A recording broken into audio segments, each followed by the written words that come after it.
Então hoje a gente vai ver como funciona uma protoboard, uma placa de prototipagem. Esse negocinho aqui esquisito, cheio de furos, no caso essa aqui tem 830 furos, serve pra gente fazer um protótipo do aparelho eletrônico, do circuito eletrônico que a gente vai criar. Então antes de soldar tudo na placa, a gente coloca aqui sem solda nenhuma, de um jeito muito fácil, a parte divertida toda você vai fazer aqui, testar, trocar os componentes e só então, se tudo der certo, você parte para a placa final, para o projeto final. Primeira coisa que é muito bacana é que as medidas da protoboard combinam perfeitamente com os componentes eletrônicos, tanto na espessura aqui da conexão, então você espeta aqui e ele conecta perfeitamente, quanto na distância entre os terminais. Então é muito fácil de você pegar os componentes e ir espetando aqui sem ter que se preocupar muito se a conexão ficou boa ou não, porque ela vai ficar boa. Detalhe é que esses furinhos não servem para você organizar os componentes eletrônicos de um jeito bonito, não. Eles são condutores, então tem um fio aqui atrás desses furinhos que você vai usar para conectar uma peça na outra. Então vamos dar uma olhada bem de perto, eu vou mostrar ela meio por dentro, aí você vai entender direitinho. Você consegue ver que ela é dividida em duas partes, essa região do meio e essas bordas aqui. Nessa região do meio a gente tem colunas, tá? São colunas de 5 buraquinhos. Cada coluna dessa, na verdade, é um fio só. Então esses 5 buraquinhos estão conectados. Aqui a gente tem uma outra protoboard, é a mesma coisa, tem 5 buraquinhos conectados, só que aqui eu consigo virar e mostrar para vocês como é atrás. Olha só, aqueles 5 buraquinhos, eles estão numa chapinha, são uma coisa só. Aqui que você está vendo em cima e embaixo é a mesma coisa, só que agora na horizontal, tá? Isso aqui a gente usa normalmente para alimentar a placa. Eu coloco aqui o positivo, aqui o negativo, aqui um positivo, aqui um negativo. Esse positivo ele vai até o final da linha, tá? Então tudo isso aqui é um fio só, esses 25 pontos. Aqui também, o negativo é um fio só e aqui embaixo também. Então a gente tem aqui 4 condutores. Olhando aqui na outra placa, você consegue ver, né, que está tudo conectado aqui na horizontal. Olhando a placa inteira, você consegue ver que dá para alimentar por vários lados, né? Você pode colocar o positivo aqui, aqui, aqui, aqui, e ele vai percorrer o condutor que está lá atrás, paralelo a essa linha vermelha. Mas vamos botar a mão na massa, ou melhor, a mão na placa, e montar alguma coisa que funcione, para ver ela funcionando, assim, né? Eu desenhei esse diagrama esquemático aqui de um LED ligando. Então, você que viu a aula passada, você vai lembrar que isso aqui é uma fonte, passa por um resistor. Aqui está o quanto esse resistor tem de resistência, 470 ohms. Você pode estar estranhando que em cima do resistor tem um R ali, 470R.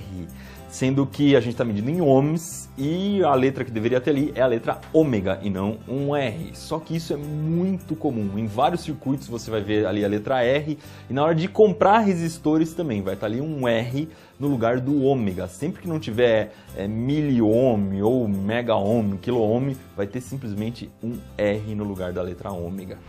E depois por um LED e volta. Simples. Vamos ver como isso na protoboard. Primeira coisa, como que a gente vai colocar energia nessas barrinhas aqui. Não dá para colocar o jacarezinho da nossa fonte, porque ele não tem uma ponta compatível com a placa. Então a gente vai usar um fiozinho aqui, que ele consegue encaixar na placa e na outra ponta a gente prende no jacarezinho. Isso aqui se chama jumper. É um fio que se usa nesse tipo de placa. Dá para você comprar, esse aqui é comprado, ou você pode fazer em casa, aí você vai precisar de um fio sólido, não pode ser um cabo, né, com vários fiozinhos dentro, é um fio de cobre único dentro. Ele tem que ser de 22 AWG ou 3 milímetros, tá? Essa é a medida que combina com a placa, que vai encaixar direitinho naquele buraquinho ali. Estou colocando o fio preto no negativo para ficar mais fácil de identificar e o fio vermelho no positivo. Depois eu ligo tudo na minha fonte, prendendo com o jacarezinho aqui dentro do plástico, que é para não dar curto, para um encostar no outro. E minha protoboard está alimentada. Isso significa que essa linha toda aqui está sendo percorrida pelo negativo e toda essa linha de pontinhos está sendo percorrida pelo positivo. Eu poderia usar mais um jumper comprado para fazer a próxima ligação. O problema desses jumpers aqui é que eles são muito compridos, então vira um emaranhado de fios lá na protoboard, uma bagunça só. Então o que eu vou usar em vez disso? O fiozinho que eu falei, e eu já comprei um rolinho aqui, isso aqui super barato. Vamos fazer um jumper curtinho, bonitinho com ele.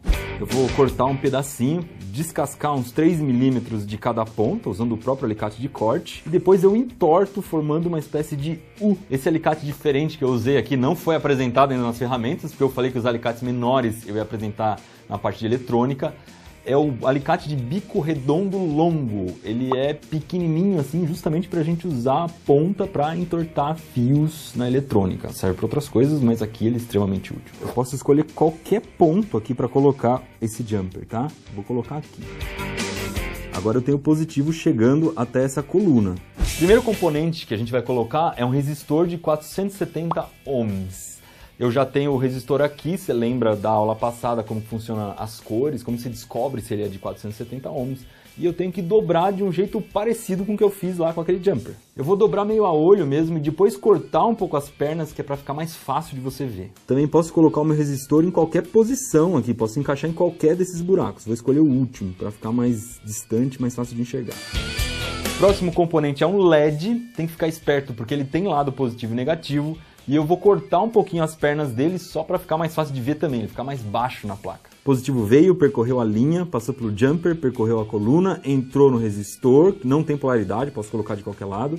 Saiu por aqui, está chegando até essa outra coluna, vai o LED. Então o positivo já está chegando no LED. E aí eu tenho que ligar esse LED no negativo. Para terminar, não vou usar de novo o jumper comprado, vamos fazer um jumper preto de um jeito muito parecido com o que a gente fez o vermelho. Só pegar qualquer ponto dessa coluna e ligar lá na linha do negativo. Teoricamente a gente já tem um circuito funcionando aqui. E agora aquela hora de dor de barriga na eletrônica, que a gente montou tudo, dessa vez foi simples, mas tem hora que é horas montando. E tem que ver se funciona.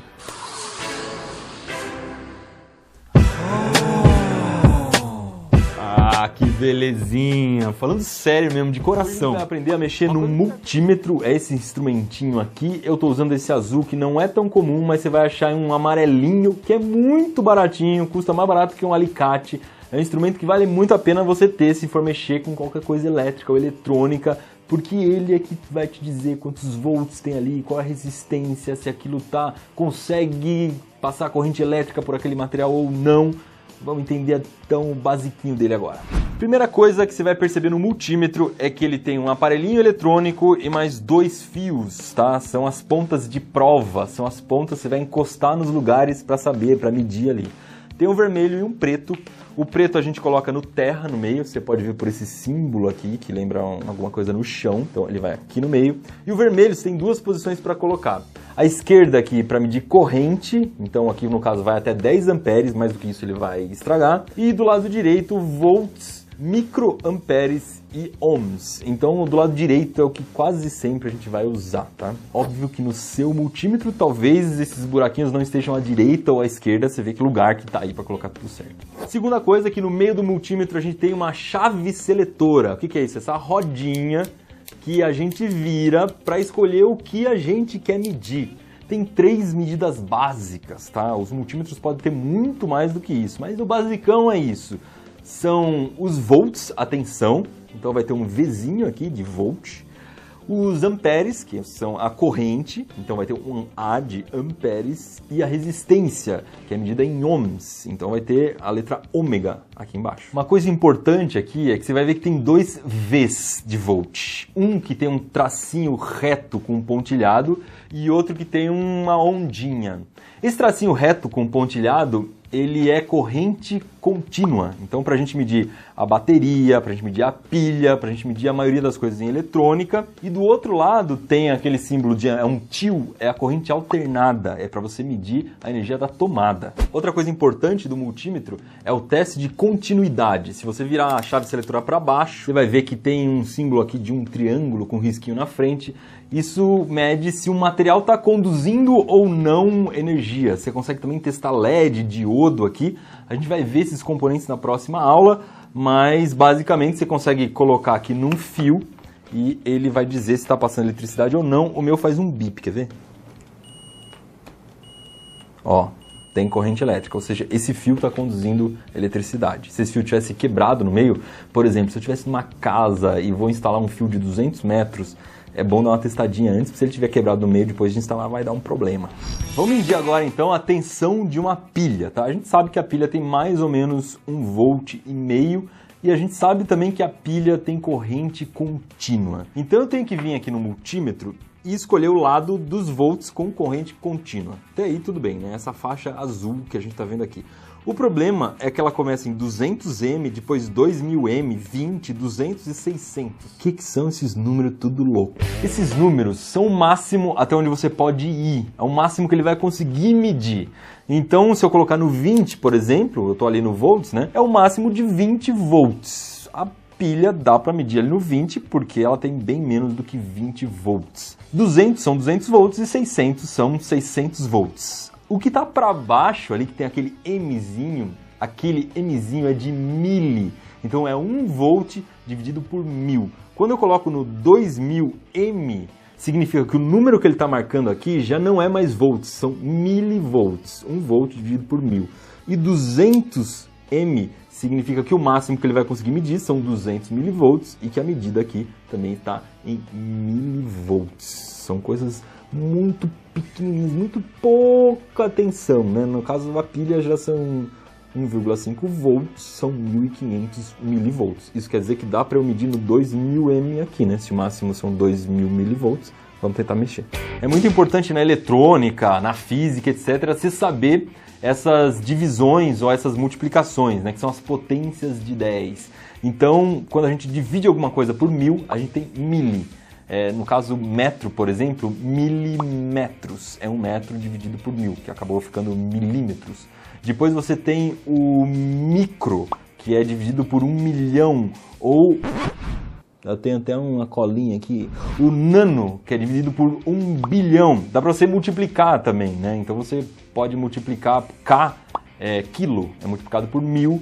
E M, que é mega, é multiplicado por 1 milhão. Tem uma tabela que a gente vai deixar um link aí embaixo na Wikipedia que vai ter essa escala muito grande. Aí tem várias potências. Importante, no multímetro você vai sempre colocar o lado preto no negativo, o lado vermelho no positivo. Se você inverter, vai aparecer um número negativo lá, tá? Então eu vou colocar aqui, ó, no negativo da pilha e no positivo da pilha. Vamos ver quanto que ele vai marcar. 1475 milivolts, ou arredondando 1,5 volt. A pilha dá pra gente tentar medir no 20 também, né? Ela vai dar o resultado em volts, aí não milivolts. Olha só, 1,45. 1 volt, 0,45. Vou colocar aqui no 200 agora, você vai ver que eu vou ter um problema. Ó, ele já está medindo com pouca precisão, tá? Ele já vai medir meio errado, 1,3, porque aqui o limite é 200 volts. Ele está preparado para medir uma tensão muito maior do que a que eu estou medindo. Aí ele vai perder a precisão. Vamos para o próximo, volts em corrente alternada. Você tem uma tomada em casa, ou em casa não, porque em casa você vai saber, mas você está lá num evento, vai ligar o seu aparelho de som no evento, e seu aparelho de som é 110, você está com medo que a tomada seja 220. Com o multímetro você consegue medir se aquela tomada é 110 ou 220. Então eu falei que aqui nesse volt com o tio embaixo é corrente alternada da tomada. Você quer medir até 220, você não sabe se a tomada é de 110 ou 220. Então aqui tem 600 e 200. Melhor a gente colocar no 600, né? Porque se for 220 é mais que 200, né? Então passa do limite. E aí a gente vai literalmente botar esse negócio dentro da tomada. Tenho aqui essa extensão, vou pegar as pontas de prova e colocar no buraquinho aqui da tomada. É só tomar cuidado para você não botar o dedo nessa parte metálica enquanto ela estiver entrando lá no buraquinho. Mas tem que ser bem tapado para fazer isso, né? Vamos combinar. Então você vê lá, ó, tá marcando 115, a gente sabe que são 115 volts. Na prática isso é 110, você pode contar como 110, que vai ter uma variaçãozinha ali, não tem problema nenhum. O problema é se desse 220, 240, aí não dá para ligar o aparelho de som, não. Vamos ver agora a resistência. Como é que mede resistência? Aqui vai de 200 até 2000K. 200, ok, são 200 ohm. Aí 2000 ohm, 20K. 20K é 20 mil ohm, K de quilo, porque multiplica por 1000. Então metro, quando você tem 1000 metros, é um quilômetro, um quilômetro. 20K são 20 mil ohms. 200K, 200 mil ohms. E 2000K, 2 milhões de ohms. É uma resistência muito alta, muito difícil de passar a energia por ali. Vamos medir esse resistorzinho aqui. Eu sei que ele tem 470 ohms, tá? Vamos fazer de conta que eu estou em dúvida se isso está funcionando direito. Quero medir ali se realmente tem 470 ohms. Então eu vou colocar aqui no limite 2000, né? Porque 200 é muito pouco, eu sei que é mais de 200 e 20 mil é muito. 464, 465, 466... Uma coisa interessante é que você pode ver que conforme você aperta aqui, quanto mais forte você vai apertar, melhor a corrente elétrica. E aqui a gente ainda consegue medir corrente, amperes, a quantidade de elétrons que está passando por um fio. Só que aí tem um detalhe, você vai ter que usar o multímetro como se ele fosse parte do seu circuito, como se ele fosse um fio. Vou explicar. Ó, vou pegar esse LED verde e vou passar um resistor nele. Vou prender um resistor aqui na perninha negativa, tá? E aí eu vou ligar esse LED nessa bateria de 9 volts. Vou acender o LED aqui. O LED está acendendo, a gente tem um circuito elétrico, tá? A energia passa pelo LED, resistor e volta. Quantos amperes estão passando ali? Qual é a corrente elétrica? Olha só, 200 e um símbolo de micro. Micro é dividido por 1 milhão, tá? Então são 200 microamperes, 2.000 microamperes, 20 miliamperes, que é dividido por 1.000, tá? Mili é 1 ampere dividido por 1.000, e 200 miliamperes. Eu vou deixar aqui no 200 miliamperes, que eu sei que não chega a 1 ampere ali, nem que vai catus. E olha só, eu tenho que fazer com que o multímetro faça parte do circuito. Então eu vou pegar uma ponta de prova, colocar aqui no resistor, vou prender aqui, e a outra ponta de prova vou colocar na bateria. Isso significa que o multímetro todo está funcionando como se fosse um fio, como se fosse uma continuação aqui do resistor, tá? Então vamos lá, o LED acendeu e ele está marcando ali 15,5, 15,6 miliamperes. Ó, o basicão do multímetro já dá para mexer, hein? Agora